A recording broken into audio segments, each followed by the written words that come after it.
A maior preocupação de quem descobre uma hérnia de disco é: será que eu vou ter que operar? A palavra cirurgia assusta muita gente, principalmente quando a gente pensa numa cirurgia na coluna e pensa no fato de: será que eu vou voltar à minha vida normal depois disso? Mas se eu te dissesse que a maioria dos casos de hérnia de disco não é cirúrgica, no vídeo de hoje eu vou te mostrar 3 razões pelas quais você deve evitar uma cirurgia de hérnia de disco, isso quando possível. Olá, meu nome é Gabriel Pionte, eu sou fisioterapeuta com formação em osteopatia e trabalho com coluna há mais de 5 anos. Vamos entender um pouquinho sobre a anatomia da coluna. Inicialmente, a gente tem que pensar que a coluna é feita por várias vértebras e entre essas vértebras a gente tem uma estrutura chamada disco intervertebral. Esse disco ele serve como um amortecedor entre uma vértebra e outra que ajuda a absorver impacto e diminui as cargas mecânicas na região da coluna. No centro desse disco a gente tem algo chamado núcleo pulposo e esse núcleo ele é envolvido por anéis de fibras resistentes.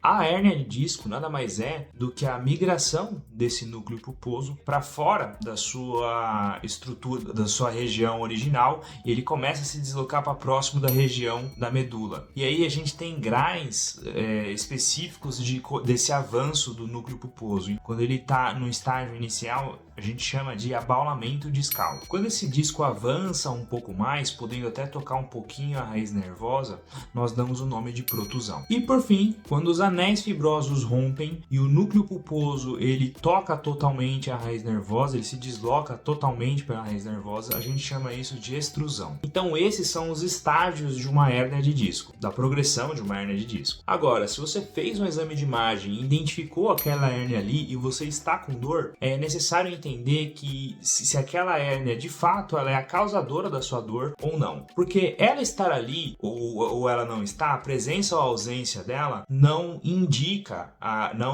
ela sozinha não consegue dizer porquê da sua dor. Por que eu digo isso? Foi realizado um estudo onde comparou exames de imagem de pacientes com dor e sem dor, tentou reparar se os pacientes com dores eles teriam mais achados de coluna, ou seja, mais herniações, mais protusões, todos esses nomes que eu falei anteriormente, eles teriam em excesso em relação aos pacientes que não têm dor, porque se você for pensar, se a pessoa está com dor, obviamente ela teria mais achados no exame de imagem do que uma pessoa sem dor. E nesse estudo foi comprovado que na verdade não houve diferença entre os grupos, ou seja, se você tem dor ou não é possível dizer isso olhando somente o exame de imagem. Então esse é um dos motivos pelo quais, se você achou uma hérnia de disco, você não deve ir direto procurando por uma cirurgia, porque não necessariamente ela é a causadora da sua dor. E a ausência ou a presença dela não vai predizer se você pode ter dor ou não. Muitos pacientes vão tratar a dor, vão viver sem dor e a hérnia vai continuar ali. Então ela não necessariamente ela vai ter que sumir para a dor sumir também. Assim como muitas pessoas têm a hérnia de disco e nem sabem, vivem normalmente. A partir dos 30 anos, a gente começa a envelhecer, esses achados costumam ser muito mais comuns. Então, se você for pegar a faixa dos 30 anos para frente, muitas pessoas vão fazer o exame de ressonância magnética e vão encontrar uma hérnia ali e nunca sentiram nada na coluna. Para fechar aqui o raciocínio, antes de você decidir se você vai fazer uma cirurgia ou não, você tem que fazer uma avaliação clínica muito bem feita. Se o profissional que te avaliou, a primeira solução dele foi de cara a cirurgia, procure outras visões profissionais ou outras opiniões para aí sim você conseguir tomar uma decisão mais adequada. O segundo motivo pelo qual você não deve de cara procurar uma cirurgia para hérnias de disco é que nas hérnias extrusas, que são as maiores hérnias, o corpo entra num processo de reabsorção natural, ou seja, a hérnia regride naturalmente. Quando a gente tem uma extrusão, acontece um processo inflamatório no nosso corpo, onde o corpo identifica aquela extrusão com um corpo estranho e ele tenta reabsorver aquele corpo e eliminá-lo.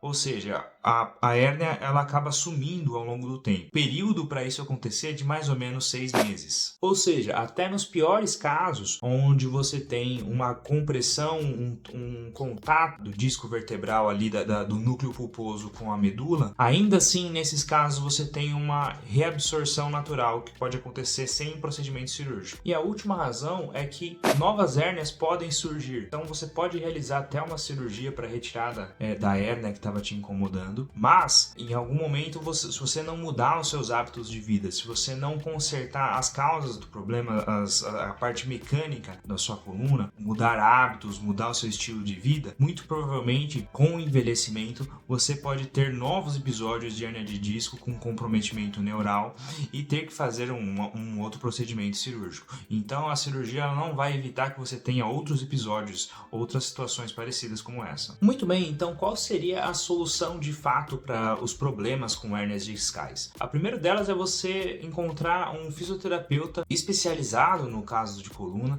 para conseguir individualizar o tratamento para você e otimizar cargas mecânicas do dia a dia, passando exercícios terapêuticos para você conseguir fortalecer toda a musculatura em volta, melhorar o teu controle motor lombar e induzir você a ajustar sua rotina em relação a movimentos, em relação às tarefas do seu dia a dia, para que você tenha um equilíbrio das cargas que você impõe na região da coluna e, por fim, esse controle de carga, esse controle de mobilidade, esse controle motor aprendizado vai capacitar a sua coluna a passar por episódios como esse sem ter grandes sintomas de dor ou até mesmo sem sentir nada. Você vai conseguir ter um autogerenciamento da sua coluna, da saúde da sua coluna, de saúde da dor, além do que vai conseguir evitar os riscos que uma possível cirurgia pode te levar. Ao longo do vídeo eu falei sobre como evitar a cirurgia, mas em alguns casos ela é necessária. A cirurgia ela existe porque em alguns casos realmente ela é necessária. E quando é de fato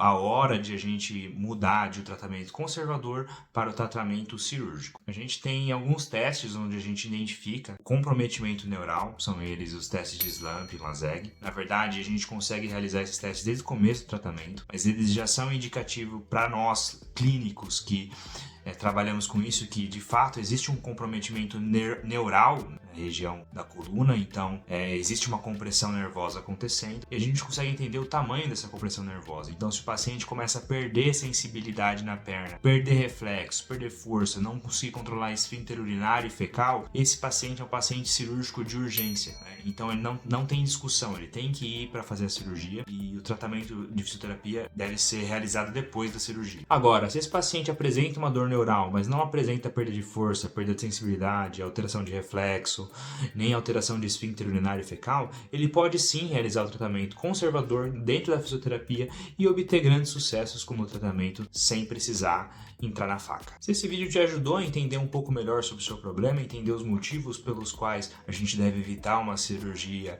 e os motivos pelos quais devemos procurar um tratamento fisioterapêutico conservador, vou pedir para você deixar o seu like e coloque aqui nos comentários, você tem passado por episódios de crise de dor lombar, dor ciática, dor irradiando da coluna, por trás do glúteo até o final da perna? Conte para mim aí nos comentários, eu vou ter o maior prazer em responder. Vou pedir para você, se você não é inscrito no canal, se inscreva para não perder mais conteúdos como esse semanalmente. Postamos conteúdo sobre fisioterapia, saúde, coluna, joelho, quadril, enfim, tudo relacionado à ortopedia. E eu vou ficando por aqui e até a próxima.